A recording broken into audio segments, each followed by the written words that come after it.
Ya Allah, if you go 1,000 steps from Allah,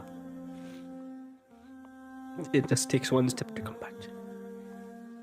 When the Prophets speak to their people and they call them to believe in Allah, what's always in the back of their mind is we have done so much wrong, so many sins, so much crime. Really, is there really a chance to come back to Allah?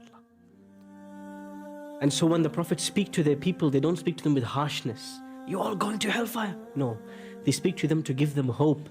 Whatever you have done, my friend, whatever crime you have committed, everybody has skeletons in the closet. Everybody has sins. Everybody has done wrong.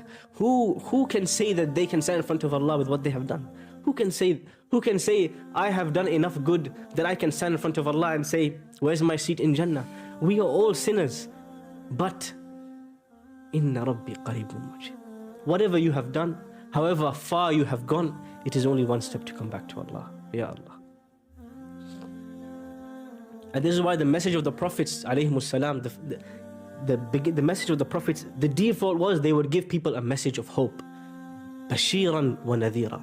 They would not just be warning them with scary punishments, they were giving them hope, because people are always conscious. When the Prophet sallallahu alayhi wasallam, when I believe it was Amr ibn al-As, when he came to accept Islam. Now remember, Amr ibn al-As, Khalid ibn al-Walid, these are names we know as Prophet's companions, right? They are people who plotted against the Prophet sallallahu alaihi wasallam. They caused the death of believing men and women because of their deeds. And one, I believe it was Amr ibn al-As, came to the Prophet sallallahu alaihi wasallam, and the Prophet sallallahu alaihi wasallam says, give me your hand to accept Islam. He hesitates. The Prophet says, what's wrong? He says, O Prophet of Allah, what about everything I have done? Sometimes this is what holds us back from worshipping Allah, from praying at night, from ascending the ranks to the closeness to Allah that we all want to have, that experience, that closeness. What holds us back is we always think, there's no point, look at me, I'm such a mess.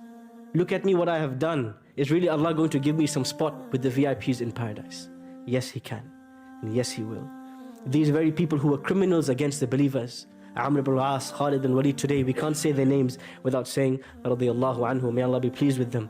Because when they said, O Prophet of Allah, what about everything I've done? He said, Al-Islamu yajibu ma qablahu, Islam will wipe everything that you have done.